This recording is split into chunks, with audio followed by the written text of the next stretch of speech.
YouTube, what's happening? It is Friday, June 28th, and as you can see, we have a full slate of baseball games happening tonight. Drop a like and subscribe if you haven't already, because yesterday wasn't a good day. We started off 0-5.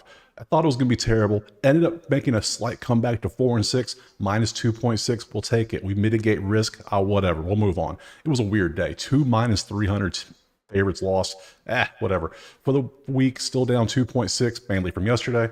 For the last 30 days, up 43 units and 71 for the past season. So you can see the red, you can see the green, you can see what happened. We won't talk about yesterday. Let's move on back to today. We see 15 games to talk about. Drop a like, subscribe, and let's jump to that first game now. All right, first up, Miami and Philly. Miami one-game winning streak. Obviously, they won as a massive underdog yesterday against Philly. Tyler going out there, 6 innings pitched with a 4.5 ERA. Sanchez 5-3, 84 innings with a 2.56. Nerfy. Yesterday was Yerfy Day. The day before was Nerfy Day. Who knows what we're going to get today? But 52.8 Nerfy based on the probability of what they've done this season. Looking at the odds, we see that Philly is not 300 today, but they're still 230, 250 range. 8.5 is your total across the board. Looking at the bats, we see all categories. They're pretty equal. 3.3 versus 3.7 on runs last 3 games. 243 versus 238 batting average. 8.3 and 8 strikeouts. They're basically equal on offense, which is surprising for Miami. And Philly has fallen off a little bit because they were in the top 10. Now they're middle of the road.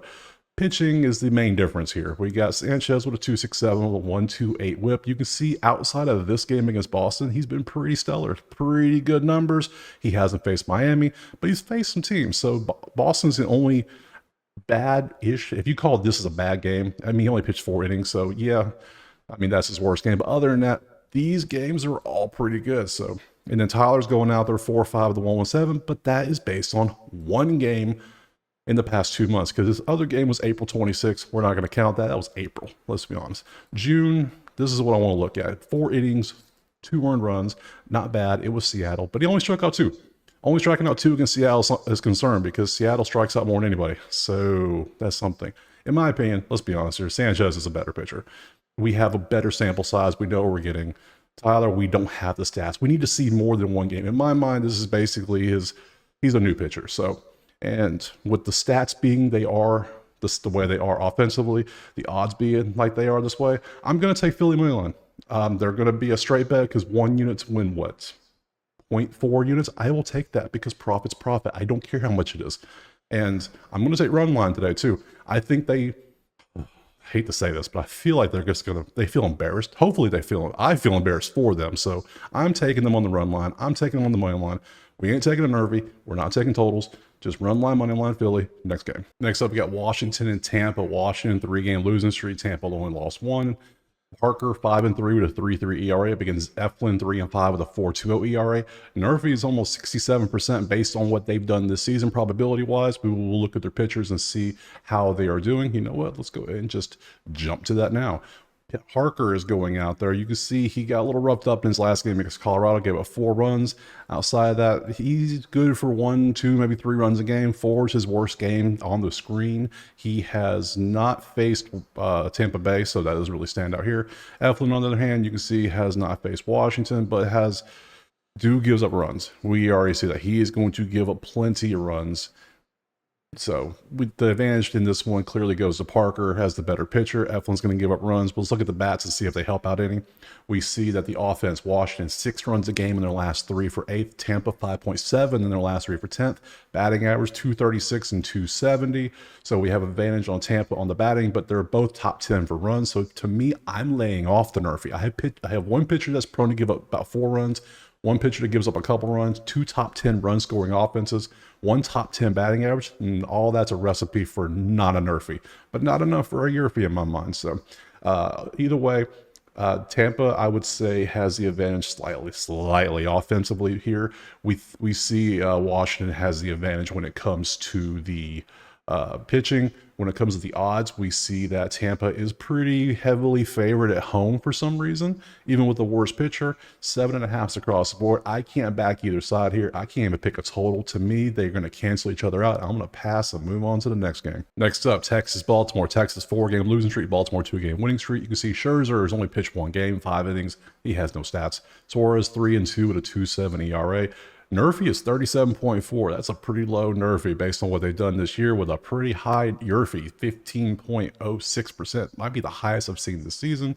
Looking at the odds, we see that it is Baltimore pretty, well, slightly favored at home, 8.5s across the board. Looking at the bats, we see why, because Baltimore's bats are on fire.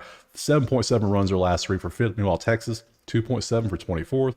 250 versus 368 average for Baltimore. Baltimore's first in the majors in their last three games at 368. And 9 versus 5 strikeouts. So Baltimore across the board has all of the favorites that you would want in stats. Pitching, Suarez is going out there. You can see has not faced Texas, but he did get roughed up against Houston. Houston was pretty hot when he faced him last week. So outside of that, 3-0, 2-1-0.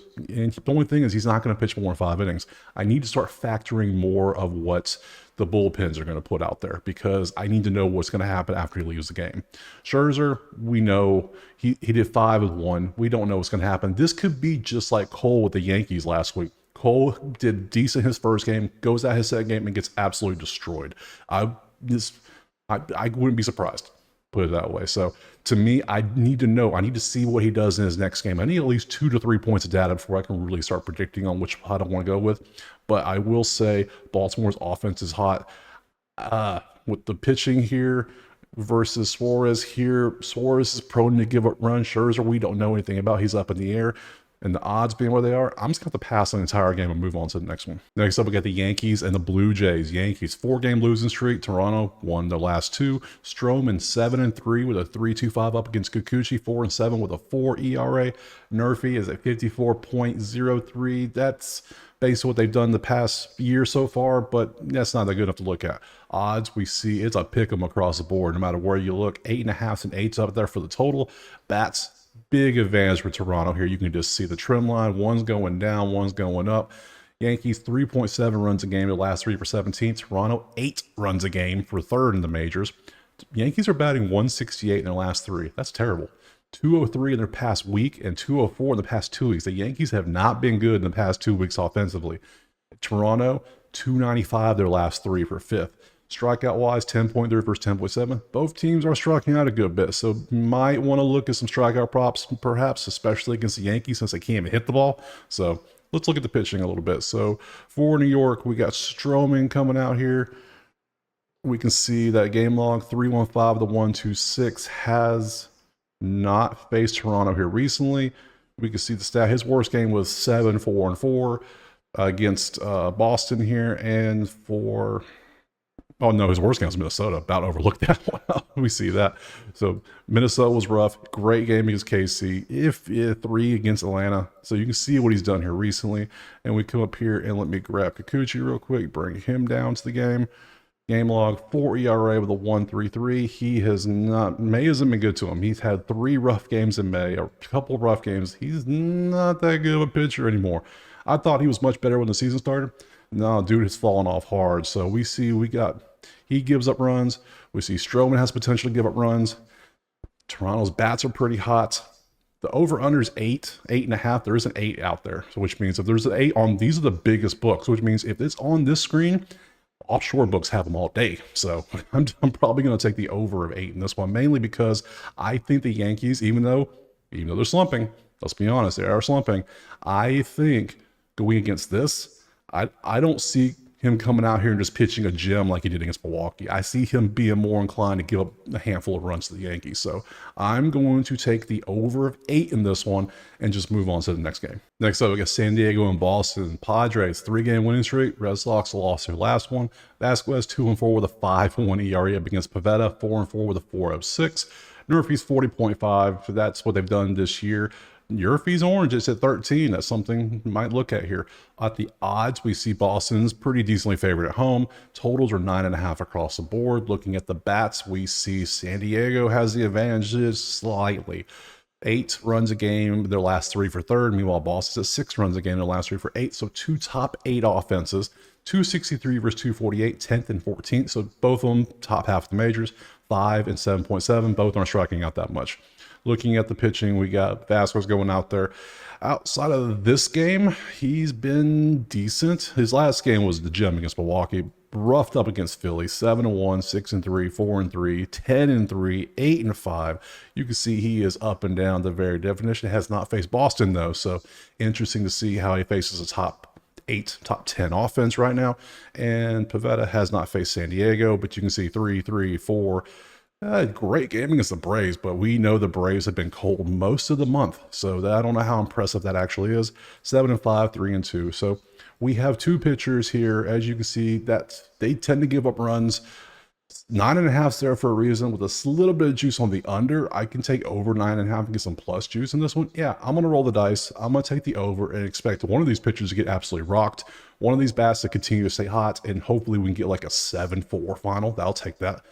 Take the over. Next game. Next up, we got Colorado and the White Sox. Rockies lost 3. Chicago won their game against the Braves 1-0. Beast of a game right there for them. Hudson's 2-10 with a 5.63 going up against Thorpe, who's 1-1 with a 5.02, given only 14 innings. Nerfy is 61.6, and based on what we're about to see with these offenses, I'm most likely taking the Nerfy. I don't care what the pitchers look like. Looking at the odds first, though, we see that the White Sox are favored in a baseball game in the year of 2024. Breaking news, alert everyone. Miracles do come true. So totals are 8.5 across the board. Looking at the bats, be ready. Are you braced? Are you sitting down? They're awful. Colorado and Chicago, both 1.3 runs in their last 3 games for 29th. That ties them for last because one of them will be 30th. 161 batting for Colorado for 29th. Chicago 178, so they're slightly better by 17 points. 12.7 versus 7.7. Both offenses are just absolute garbage right now. So looking at the pitching, we'll see if that helps, because I'm taking a Nerfy pretty certain, probably an under 2. Looking at Hudson, this scares me. I'll just be honest. This Washington got him good, but Washington, when he faced him, wasn't in the bottom 2 when it comes to offense. Washington was the top 10. I'm almost positive they were top 10 at the time. Outside of that, he's not a bad pitcher. This is just, I'm going to assume, you know what happens when you assume, right? I'm going to assume this was a one-off game for him. That's what I'm going to say. And then his counterpart, Thorpe, has only pitched 3 games. He pitched a gem against Detroit. He had a rough game against Arizona. But Arizona's bats have been hot this month, and he's had a iffy game against Seattle. So I'm going to assume both pitchers' bad game was one-offs. I'm going to be taking the bats into consideration. I'm going to take the under of 8.5 in this one, and we're going to take the Nerfy on this one too, and to say it's going to be one of those boring 1-0 games again. Moving on to the next game. Next up, we got Houston against the Mets. Houston on a 7-game win streak. The Grimace Mets on a 3-game winning streak. Blanco 8-2 with a 2.34 up against Quintana 3-5 with a 4.58. Nerfy 59.0. Probably not going to look at that one. Look at the odds. We see Mets slightly favored, Houston slightly favored. Depends on what book you look at. You can see who's favored. The totals are 8.5 across the board, with the 8 out there at one book. The bats you see are a lot of single digits. Both of these bats are absolutely en fuego. It makes sense when 2 teams are on big winning streaks, especially Houston. 6.7 for 6 in the majors. Mets 8.7 for first in the majors in their last 3 games. Houston's batting 343. Mets are batting 327. That's second and third in the majors. 4.7, 3.7 on strikeouts. That's 1 and 2 in the majors. So you have the 2 hottest offenses basically going up against each other, and here are the pitchers that get to try to cool them down. Quintana for the Mets has not faced Houston recently, and outside of, he hasn't had a bad game. He gives up 3 a few times, but outside, these are good numbers. He's a good pitcher. He's probably going to give up 3 facing a hot offense. Blanco, looking at his game log, you can see his worst game is a couple 4s. He has good numbers. So what do we have here? We have 2 really good pitchers versus 2 really good offenses, and the odds are where they are. To me, I am going to, it's really hard in this one, because when you have that, they kind of cancel each other out. I don't want to take the over because these could be 2 pitching gems. This could be 12-10 final. This could literally go either way. So for me, I'm going to sit back. I'm going to pass on this one and move on to the next game. Next up, we got Pittsburgh and Atlanta. Pittsburgh's 1-2. Atlanta's lost 2, including the laughable loss as a -300 favorite last night.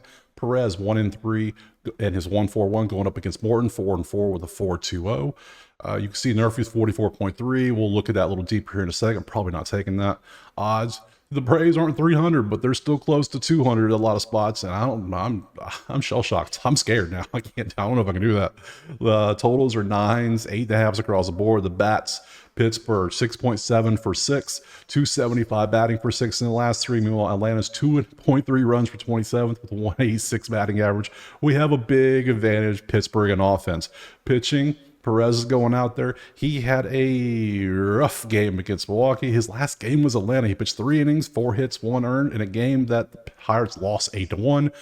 Pittsburgh's bullpen, we know, is not that great, so that's a little concerning. Looking at Morton, we see it's 4-2. The 1-3 has not faced Pittsburgh, but he has the potential to get rocked too. His last game against the Yankees was rough. His game against Washington was rough. Another game against Washington was rough. He gives up runs. So what I'm seeing here is we have 2 pitchers to give up runs. We have 1 offenses in the top 6 in batting and runs. Atlanta is digging a hole that they're so cold right now offensively, especially yesterday. I'm not betting Atlanta. Are you crazy? I can't do that. At least Philly showed life yesterday. They had runs, and the pitchers gave up runs. It was, they were doing something. They had a lead most of the game. Atlanta looked like they didn't even want to be there. Maybe the doubleheader has something to do with it. Whatever. Probably so, but I can't trust this team right now. I can't put my money on a team with these odds. Are you crazy? If anything, I want to take Pittsburgh plus money. And based on the bats and the odds and the pitching, you know what? I'm going to take Pittsburgh money line first 5. That's what we're going to do here. We're not going to trust the Pittsburgh bullpen. We're going to put our trust into old Martin Perez here to come out, do something like this, and the bullpen can stay out of the equation. So Pittsburgh money line first 5 next game. Next up, we got Cleveland and Kansas City. Cleveland lost 2. Kansas City's 1-2. McKenzie 3-4 with a 4.66 up against Marsh, 5-5 with a 4.40. Your fee 50.3. Probably not looking at that. Looking at the odds, we see it as I pick them across the board with 9.5s across the board. Pretty straightforward. Bats, we see Cleveland has a slight advantage offensively. They are downtrending though, which is concerning. Yesterday, they under hit pretty easily. 4.3 runs a game in the last 3. Meanwhile, KC's at 2.7 in their last 3. That's 15th and 24th. Cleveland's batting 257. Kansas City's batting 220. It looks good for Cleveland, but they're coming down from the highs they were at. So 257's 11th. KC's at 20th. 7.3 versus 8.3. So Cleveland has the advantage offensively, but not by much. And they're downtrending, which I don't like betting on teams that are downtrending hard like that. Looking at pitching, Marsh is going out there. Has not faced Cleveland on the screen. 7-7 is his worst game, but he's got 5-4, 5-3. Dude gives up runs. So we can expect Cleveland to get some runs in this one. Looking at his counterpart, we see has faced KC, gave up 5 runs. So he gives up runs. So we have the story of 2 pitchers that give up a ton of runs versus 2 offenses that are middle of the road. And the total is 9.5. I can't touch that. If it was 7.5, yeah, I'll take the over. But I can't trust these 2 offenses here. Do you trust these offenses to get 10 runs? Yeah, these pitchers aren't that good, but I don't trust them. I can't do it. So to me, this entire game is going to be a pass. I'm going to move on to the next one. Next up, Chicago and Milwaukee. Cubs 1-1. Milwaukee's 1-4. Italian 4-3 with a 2-9 up against Ray. 6-2, 3.62. Nervies is 63.4 based on what they've done this season. Probability-wise, looking at the odds, we see Milwaukee as a slight to moderate favorite at home. 8.5 across the board in the total. Bats. Milwaukee has the advantage. Chicago struggling. 3 runs a game in the last 3 for 23rd, only batting 230 for 19th, while striking out 10.7 for 27th. Milwaukee 5 runs a game for 13th, 267 for 9th, and 6.3 for 6th. So Milwaukee has the advantage in all 3 offensive categories. Looking at the pitching, we see Rays going out there with a 3-2, with a 1-2-4, has faced the Cubs, and he faced them at the end of May. Pitched 5 innings, 5 hits, 1 earned. Pretty decent game. Nothing to complain about there. Outside of that, his worst game was his last game, and then the other one was his Houston game down here, 8-5-5. So he's prone to give up some runs here and there. Look at Italian, 2-9 with a 1-2-7. His worst game was the White Sox of all teams, surprisingly. Yeah, so he has faced Milwaukee right here, 6-3-3. So he has an average. His last 3 games have been good ever since he got wrecked a little bit, but he's probably closer to be around the 3 range, I would assume.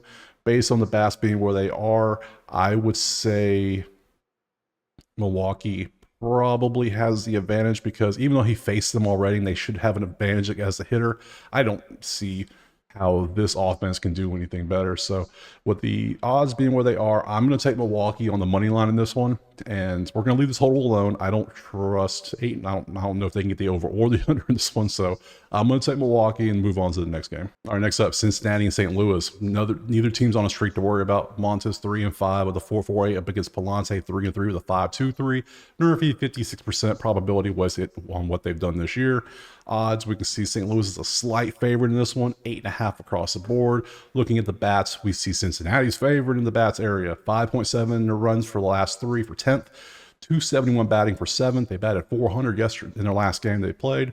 8 strikeouts for 15th. Meanwhile, St. Louis is 3.3 runs per game for 21st. They're batting 204 for 24th, 6.3 strikeouts for 6th. So Cincy has the advantage clearly when it comes to offense. Looking at pitching, you can see Palante has faced Cincy, but it was the end of May. He did 6 innings, 3 hit gem. Outside of that, he got roughed up against San Fran in his last game. He got roughed up against Houston in this game. So I'm expecting he doesn't pitch as well this time against Cincinnati. Montes, on the other hand, has faced St. Louis as well. He had a basic game, 6 hits, 3 earned, 1 home run. Nothing stands out here. His worst game is a couple 4s and a couple 3s, so he's prone to give up about 3-ish runs. That's what you expect. Palante is probably closer to give up 2 or 3 himself, even though dude is pretty much a roller coaster. He's either going to give up a lot or nothing. So with that being said, on these and the bats being where they are and the odds where they are, I'm going to take Cincinnati on the money line in this one because I think Cincy's offense is hot enough. I think they can get to Palante the way he is. We're going to look at the over-under in this one based on these pictures. I don't think we are. I'm not feeling it because St. Louis's offense worries me. So I'm just going to take Cincinnati at that plus money on the money line and move on to the next one. Next up, Detroit and the Angels. Tigers have lost 2. Angels have won 4. Maeda 2-4 with a 6 ERA up against Plesac, 1-1 with an 8.68, given only 9 innings of work. Nerfy 52.6, probably not looking at that. Look at the odds. We see that Detroit is a slight favorite on the road. 9s and a 9.5 out there for your totals. Bats, we see they are not that hot for Detroit. 2 runs a game for 28. They're batting 189 their last 3 for 25th. 6.7 strikeouts for 8 though. That's a bright spot.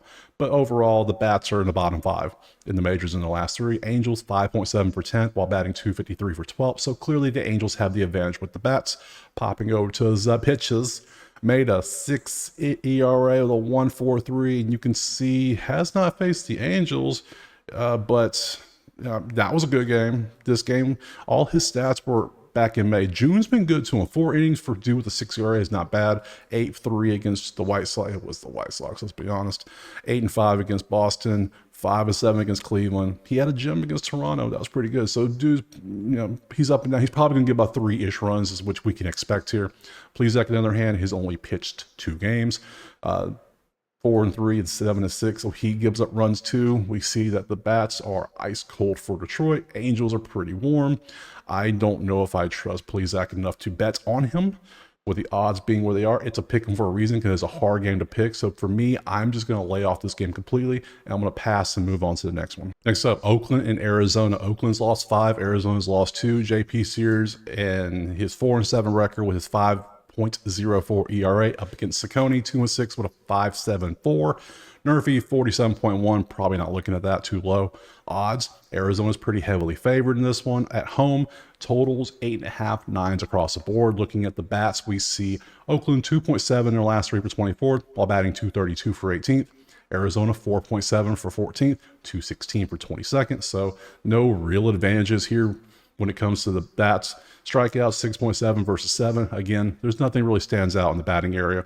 Looking at the pitching, we see Sears is a 5.04 with a 1.33. You can see his recent games has not faced Arizona, but has been absolutely destroyed by Minnesota in 2 games.